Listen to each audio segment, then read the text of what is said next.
Hello and welcome to the Ask Weldon Show, episode 92. I just got back from a big Halloween festival called Zubu at the Coma Zoo in Minneapolis, or actually it's in St. Paul with my kids. It's like totally unscary. It's for little kids, and I went as a minion, a really big minion. My kid went as Kevin, the minion Kevin. I think I might have been Bob. I'm not really sure. So I'm just sitting here enjoying my green smoothie. I don't know why I always put my pinky up on a drink. That's kind of weird. It's not like it's British tea.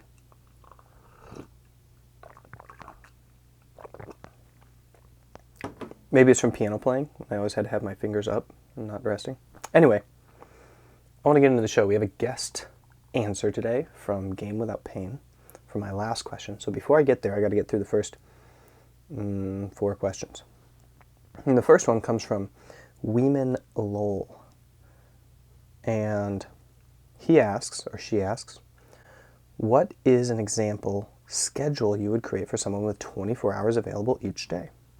Okay, so I'm assuming 24 hours, meaning you are going to sleep, but you don't really have that much to do, so you can sleep like at any time. You don't have like a morning or an evening thing. Okay, so example schedule.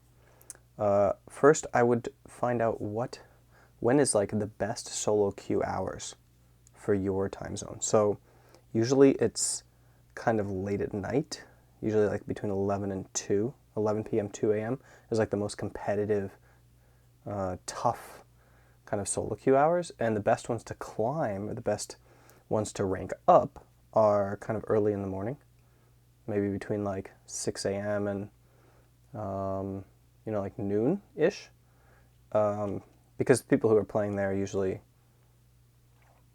kind of laid back, low-key, at least is what I found in Europe, low-key, and willing to play out games that are from really, really far behind. But I feel like they're not as competitive, meaning I don't run into as many stellar, insane playmaking as I do between like the 11 to 2 a.m. block. So I would just play a bunch of different hours and kind of notice when you have the most trouble ranking up. So you'd face the most challenge in terms of trolling teammates, tough opponents, that kind of things. And I would aim to kind of play during those hours, because remember, your goal is not to rank up, it's to be better. So you center yourself around that. That's when you want to have peak solo queue. And then you wake up and you do a morning routine. You can go to mindgames.gg/morning, or better yet, just below this video in the description or beside wherever it is, find the link for my mailing list and sign up. You'll get the morning routines package that I set up. It includes a checklist for the morning routine, an explanation of my morning routine, or you can check out Mind Games TV episode 5, I think, morning routines, maybe episode 5. Maybe I'll put an annotation here, right there, of episode 5. You can click on it. If it's episode 5, the morning routine one. So do the morning routine, then jump into like for your physical maintenance. I prefer physical maintenance in the morning. I think it's the most ideal time to do it. I don't think it's a good idea to interrupt your sleep at night. If you can choose to do it in the morning, you should. You can, of course, do it at night, but I would choose to do it in the morning. And then eat, and then train for about 3 hours, and take a break. Go out, walk about 10 minutes to someplace, eat, walk back 10-15 minutes, set up new goals, review your morning games. So watch the VODs of them, like on plays.tv. They're not sponsoring me, but they're amazing. Then train 3 hours in the afternoon, take a break.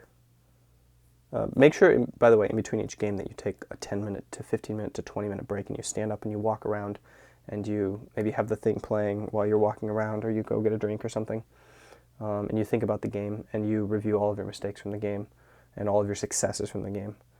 And then, so then after the second kind of training period, you walk 10-15 minutes away, get some food, walk 10-15 minutes back, or you just take a 25-minute walk and you come back and you make food.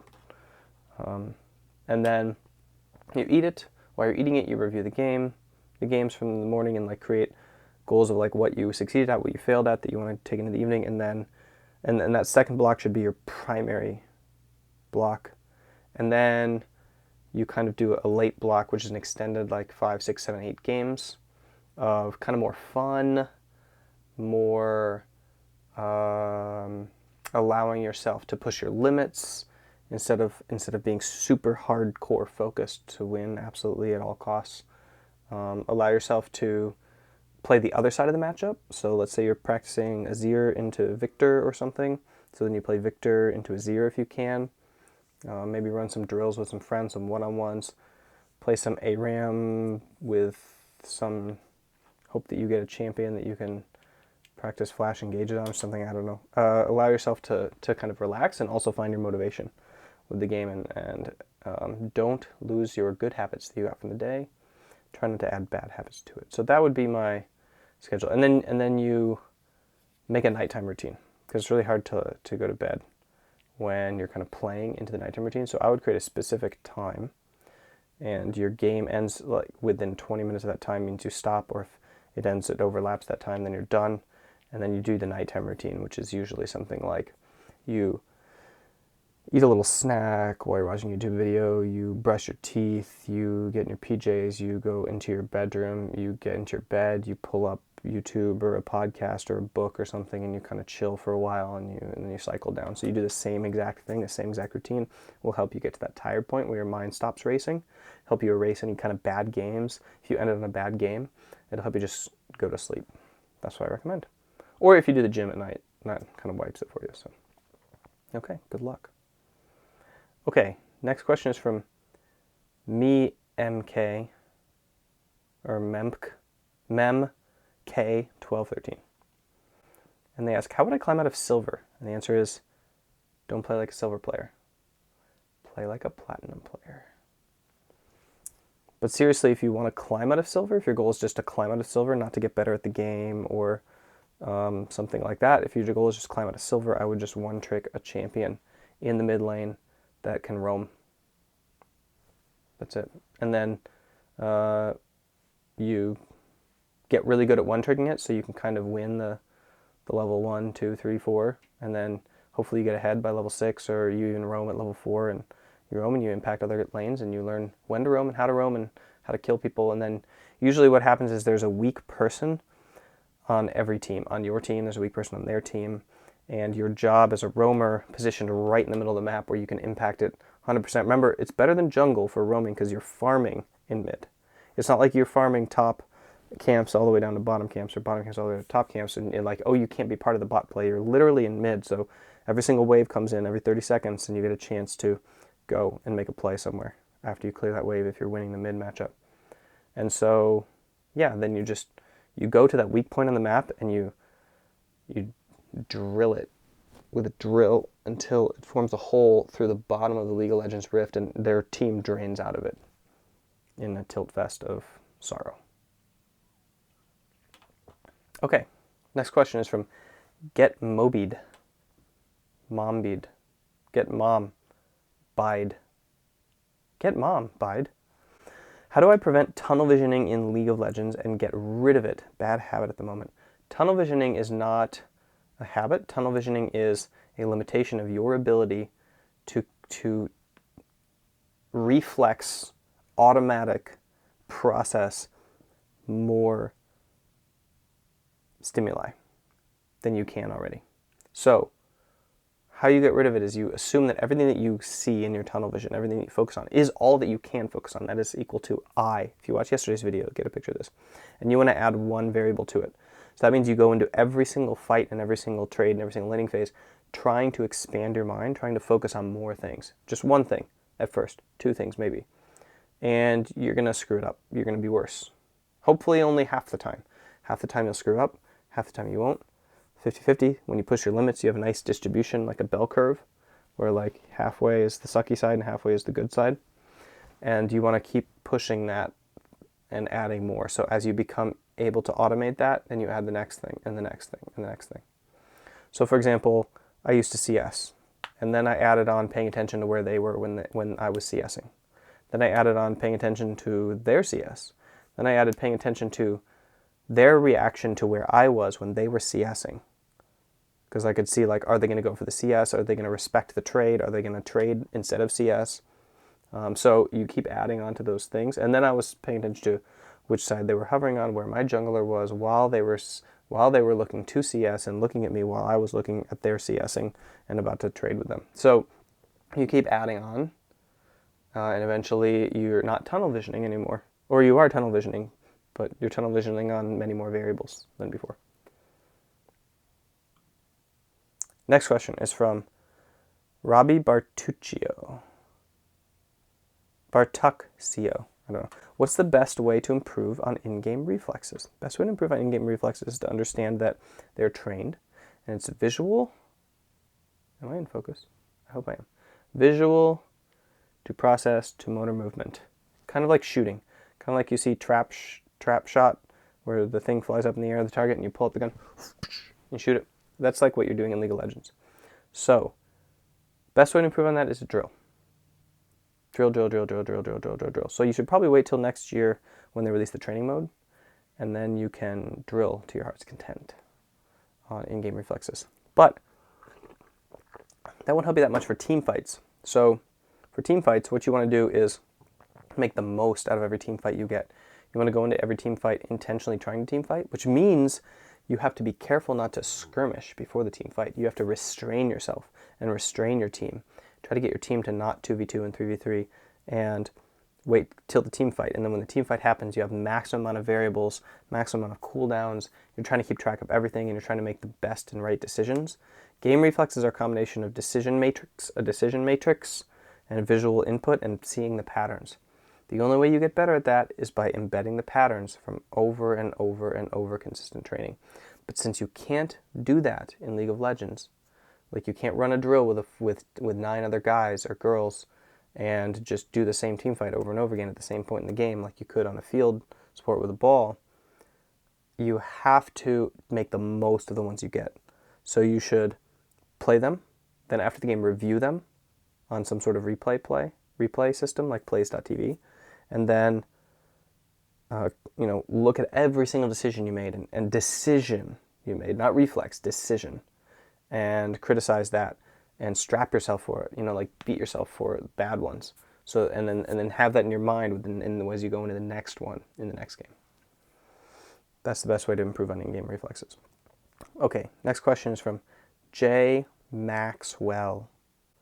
And they ask, what is the best way to break into the scene of producing YouTube esports content like VOD analysis and event rundowns? That's an interesting question. The best way to do that is to be consistent and produce the content. That's a very interesting question. The best way to do that, in my opinion, is to produce the content consistently, over and over again. Seek out criticism by getting it in front of as many people as you can, by pushing it onto people, saying like, hey, what do you think of this? Hey, what do you think of this? And then take the feedback as invisible hand of God feedback. So don't take it personally, take it 100% for face value. Try to figure out what's correct and what's incorrect based on your own assumptions of how you want to build your brand. Understand you're building a brand, by the way. Be platform agnostic. So you can put it on Facebook and YouTube and Vimeo and all video platforms. Twitter is coming out with video now. So you don't necessarily need to focus on YouTube. And then the rest is business. So it depends on how businessy you want to get. But what most amateurs do is they rely on traffic sites. So they go to places and they try to spread it around in forums and stuff like that. What most professionals do is they run advertisements where they put their content in front of people and build up a subscriber base based on people who become aware of their content by running advertisements off of it. You kind of got to be making money to do that and or investing money to do it with the idea, and you need to have some sort of monetization process so the ads actually pay off. So that's where that is. Okay. The final question is illusionist, LOL. Illusionist. I think you missed an L there, dude. Maybe you used a capital I and then just autocorrected all the lowercase. But anyway, this is a guest answer from Game Without Pain. And the question is, any way to permanently heal from almost chronic inflammation in different parts of the body while continuing to play? I tried physio, chiro, acupuncture. I want a permanent way to heal from hand, thumb area, finger weakness, stiffness, sharpness, pain.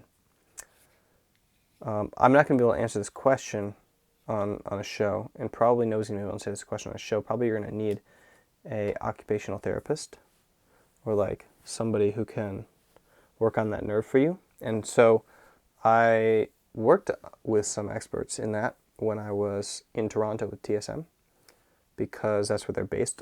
I met them in LA previously, and before that just online. And I asked them this afternoon, hey, can you answer this question for this guy? And they said sure, and they sent me this video. So here is Scotty Tate. Hey Weldon, thanks again for the opportunity to answer this question. The question you asked was really threefold. We're looking at three distinct ways. The question was, how do I deal with a chronic inflammatory state in my body, a specific area of weakness and pain and discomfort, and still be able to play? So really the answer is building a system that you can maintain for the long term. If something's become chronic, it means you've done it for a while. So the solution is going to be changing what you do for a while, so you build a new normal. So Game Without Pain will help you build new systems.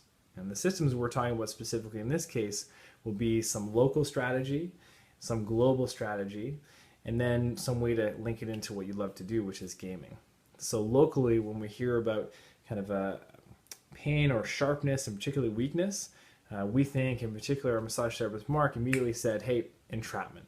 Likely there's some information that's not going from the area of concern up to the brain and back. So somewhere along this nerve route, information's being compromised and impinged.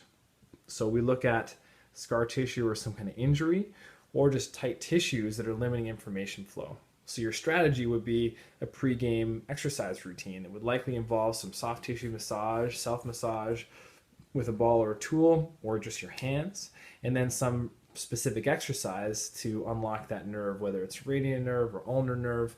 Covered a variety of different exercises depending on what's impinged. And it could even be up at the head and neck where that impingement is happening. And so that's what our Game Without Pain assessments are for. So drop us a note and we can help you strategically there. The second part is this overall inflammation. So to manage inflammation, there's really three distinct choices here and realities. One is sleep, in particular sleep before midnight. If you're not getting at least 6 to 8 hours of good, restful sleep, waking up feeling good, in particular if it's not happening before midnight, your ability to shift your body into a healing state, which is how your hormones cycle, it's your circadian rhythm. If you don't get a good shift in those hormones, there's only so much healing your body can possibly do. Now our sleep and our schedules and our work and our pleasure and play might interfere with that time balance. And if that's the truth, or you have kids at home like Weldon or myself, you have to do whatever you can to get your body into that healing state anyways, understanding the stresses of life. So that's where supplementation comes in. Things like fish oil, magnesium, curcumin, there are a variety of anti-inflammatory protocols we can put you on depending on what you're capable of. So that's from a habit standpoint and also financial standpoint. So really being strategic and thoughtful about those supplements, what's going to give you the most bang for your buck, and what are you really going to do? So if we give you a boatload of supplements versus just one or two, what are you, the individual, really going to take on and able to integrate? And that's the beauty of gaming. Coming to the final part of this thing is building a whole system for you. And that system, we leverage your gaming opportunities. So every time you sit down to game, there's a moments before and some moments afterwards to build pre and post game strategies. So sleep is sleep, we take care of that when it's sleep time, but the nutrition and supplementation, that's what we can use our gaming time to work on those specific tools. So have your supplements you take pre and post game to manage your inflammation. Have a healthy food choice, and we'll educate you around kind of good fats versus not as helpful fats for managing inflammation, and making sure that you're choosing foods that aren't going pro-inflammatory for your pre and post game snacks, let alone for the rest of the day. And finally, your physical routine. So what kind of exercises are you doing to help your tissues be as healthy as possible? What kind of exercises are you doing or movements are you doing to set yourself up to limit impingement and irritation? And what kind of strategies from a psychology stance that Weldon can introduce you to help make sure that you're in a good, healthy mindset to take on new tasks and keep consistent with them. So having an accountability buddy or a coach or someone to help you stay on track and on task. So So a Game Without Pain, that's what we do. We build programs to help you with whatever your concerns are, be it performance-wise or pain-wise, and Game Without Pain. So send us a tweet, let us know if this is helpful. It's kind of one that you can do immediately. Take a look at our content and videos. We'll do our best to answer some of these questions in those videos. And drop us a note and let us know if you have any concerns so that we can create some more content to answer some of these questions. Okay, so thanks for tuning in today. I hope the answer was helpful. I suggest checking out their channel here for content and doing what he asked, which is to reach out to him with more information and more detailed questions so that he can produce content that is useful for everybody in answering your question, or work with him individually specifically through, contact him through some sort of private messaging and figure out what you can do about it. And best of luck, and I will see all of you guys tomorrow. Apologies, by the way, about the setting. This is my den that I'm using right now, and I couldn't shoot during the day today because I was playing with the kids and working on a lot of other stuffs, and then I had the Halloween bash, so here I am late at night filming with awkward lighting, but at least I have a nice camera that makes the wood look like wood, and the wood look like wood, and the light look like light. Oh my gosh, I'm tired. I need more green juice. Okay, and as always, this show is sponsored by me with my flagship product, the MAC program. Mindfulness Acceptance Commitment Program, which you can find at mindgames.gg/MAC. And on that page, you will find an explanation of what the MAC program is, 47 video sessions hosted on the internet in a course-like way where you go from session to session, one per day. Maximum, obviously you can cut it down to as little as 3 a week. Each session contains a mindfulness session plus teaching about acceptance commitment. And I did that, by the way, this is the third version of the program, and I added the mindfulness sections, the guided meditation, because I didn't want you to have to go and buy an accessory program on top of mine, like something like headspace.com membership, or have to find random guided meditations at Tara Brock's website. So instead I trained myself to be able to do mindfulness guided meditations, and I created a sequentially increasing, improving, more complicated, and more kind of like independent series of mindfulness sessions from 0 all the way to 47 that start with like a 5-minute seated mindfulness session and go all the way up to 15-minute, 17-minute long, kind of more individually run mindfulness session. So that's what that is. Also on that page you'll find a rundown of each of the modules and a bunch of testimonials about how this program has helped people in their study lives, in their work lives, in their gaming lives, to gain rank, to achieve study goals, to achieve work goals, to achieve family goals, and just understanding that these principles derived from basic core mindfulness and cognitive psychology principles in the 90s with the research of Kabat-Zinn in education at first, actually transmitted very handily to sport starting in the early 2000s, and now with me, hopefully to esport as well. So yeah, check that out, the mindgames.gg/MAC program/MAC. And of course, always down below, find the links to my mailing list, which you should sign up for so that you can get weekly digests on what I've been encountering around the web each week and what kind of tools that I've been using and the cool content I've been discovering. I'll take you through all the stuff that I've already discovered. I just tack it on there so that you don't miss anything at all. You can catch up by just getting this like email digest, and then you'll get the current ones as well. And then, of course, also down below, you'll find a link to my favorite #1 tool, the 5-Minute Journal, which I recommend for almost anybody who can use it. It's an app and a book. And also, you can just look at the template on their website or in my morning routines template and do it yourself in your own journal, whatever you want. And it's 5 minutes for basically a much better life. I had a great impact with it when I did it in my life. It's based on really core principles of gratefulness conditioning that, for example, the military uses for their resilience training. And I've used it with every single professional team that I've worked with because it's the easiest and most effective way to start with resilience conditioning and task management. All right. Thank you again for tuning in today. I'll see you guys tomorrow. Sorry if I'm out of focus, by the way. It's really hard for me to see if I'm actually in focus from all the way back here. It's kind of embarrassing. I'm probably like super fuzzy and don't even know it. But anyway, I'll find a way to fix that. I don't have a good autofocus on here, but maybe I just need to set it with like a balloon with a face on it and then go take its place. Hey guys, I just want to encourage you to follow me on Snapchat so you keep track of all of the cool adventures that I have in places like Korea, where we're training right now, and so that you can ask me questions and follow along with kind of my behind the scenes of high performance coaching.